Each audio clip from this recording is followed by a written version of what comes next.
Russia, the country with the largest surface area in the world, rich in natural resources, a critical player in the global energy market, and of course, it is still one of the first countries that comes to mind when one thinks of a superpower. But this is where a rupture is taking place, because today, cracks are quietly forming under the feet of this giant. It is not easy to notice how a seemingly strong structure is weakening from within, but economies are like buildings. Collapse does not happen suddenly. First, they begin to shake quietly. For years, the Russian economy was fueled by oil. It grew stronger as energy prices rose, but now things are changing. Ties with the West have been severed. The shadow of sanctions is growing, and inside, the wheels of production are grinding. So what has happened to such a large country's economy? Is it just the wars, or is there a deeper, much older problem? Today, we will talk not only about the numbers, but also about the cracks beneath the numbers. Why is Russia stuck? And does this blockage concern the lonely Russia? Let's pull back the curtain a little more.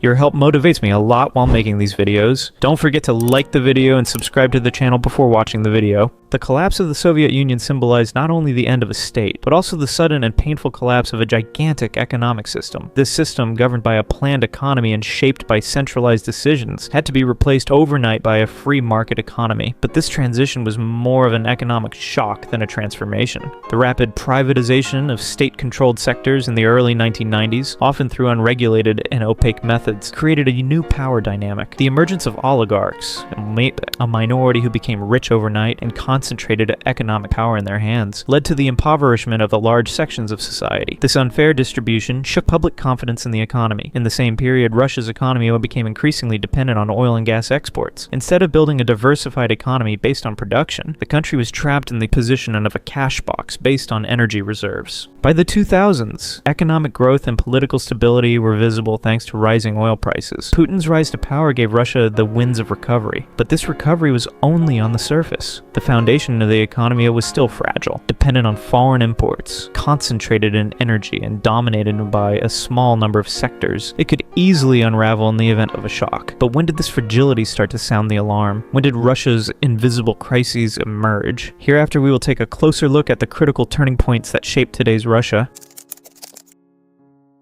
The Ukrainian War, which began in 2022, was not only a military and political challenge for Russia, but also triggered a deep economic isolation. Western countries imposed some of the most severe economic sanctions in history. These sanctions ruthlessly exposed the weaknesses of the Russian economy, which had long been underemphasized. Many large Western companies pulled out of Russia, technology and software exports stopped. The inability to replace some of the parts used in a Russian airplane today is a stark reminder of the country's dependence on foreign technology. Being excluded from the SWIFT banking system has made foreign trade significantly more difficult. The ruble has depreciated rapidly, and although the central bank has tried to stabilize it with interest rate hikes, these measures have only bought time. While energy revenues still seem to be keeping the economy afloat, Europe's dependence on Russian gas is rapidly declining. Germany, Poland, and the Baltic states are turning to alternative energy sources. New buyers such as China and India are buying Russian energy at well below market prices, weakening Moscow's energy revenues. On the domestic market, the situation is even more complicated. Access to technology is limited, imports are too expensive, consumption is falling. While government interventions try to create positive statistics, the reality on the street is different. The middle class is shrinking and young people are looking abroad for jobs and a future. And the question arises, are such severe sanctions a matter of a life and death for an economy, or is this not a collapse for Russia, but the beginning of a profound transformation?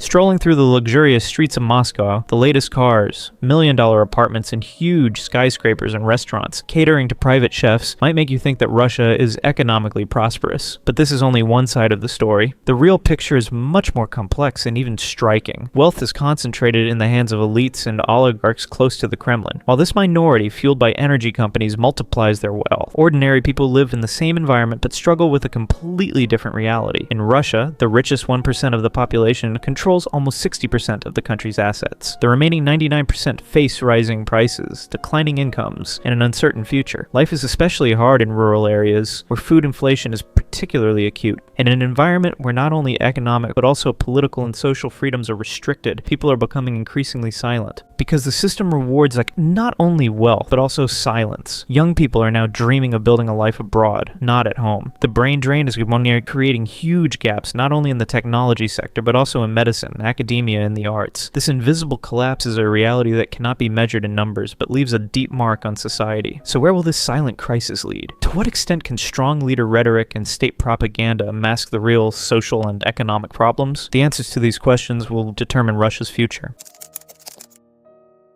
The Cold War is over, but the world is still stuck between two poles. This time the battle is not only fought with weapons, but also with technology, data, and trade. Russia's biggest trump card is still its energy resources. Gas sales to Europe, oil exports to Asia, but this game is changing fast. Countries around the world are investing heavily in renewable energy and looking for ways to move away from fossil fuels. How ready is Russia for this change? Unfortunately, the answer is clear. It is not. Russia is seriously late in diversifying its economy. From artificial intelligence to software, biotechnology to space technologies, Russia is lagging far behind China and the United States. As of 2024, Russia's total technology exports are only a tenth of South Korea's. Moreover, due to sanctions imposed by Western countries, Russia has lost access to many heavy technological products such as critical semiconductors, advanced engineering equipment, and modern software. This is not only an economic problem, but also a strategic break. Being powerful in the modern world is no longer possible by producing tanks, but by producing and managing data. In today's global order, the side that develops advanced technology determines the game, but Russia, unfortunately, remains outside this table. It is like a player watching from the outside. How will this affect Russia's position in the international arena in the coming years? And how will the balance of power in the world be shaped from now on?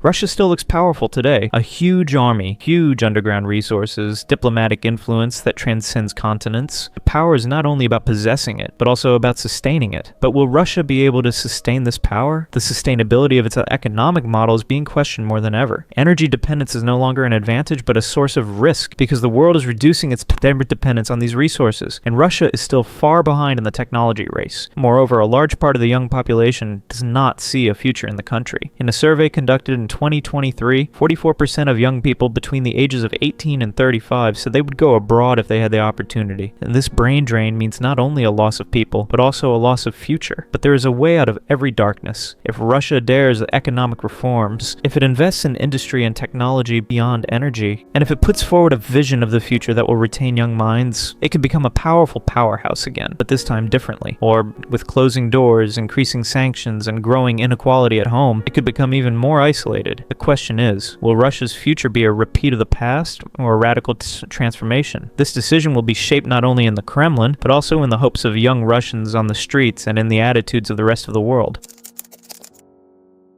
Russia is still a giant, a huge country on the map, one of the world's largest energy reserves, veto power in the United Nations Security Council. But being big on the map does not mean being strong in the future. Today, Russia faces the shadow of economic sanctions, growing inequality at home, and a structure unable to keep pace with global transformations. The image is still imposing, but the internal structure is quietly unraveling, because it is no longer enough to remain strong in the world only with military power or energy. Today's new superpowers are countries that stand out in technology, innovation, education, and transparency. Will Russia be able to keep up with this transformation? Perhaps the real question is, does Russia alone have to transform, or will the world be excluding it? Is a giant slowly retreating, or will it be reborn in a new form? Time will tell. But let us not forget this. Power is something that can be sustained and shared, not just seen. If this video made you think, I'd love to hear your perspective in the comments. If you subscribe and turn on notifications, we can continue to explore economic realities in another corner of the world together, because the world is changing. But those who understand that change will be the ones who shape the future.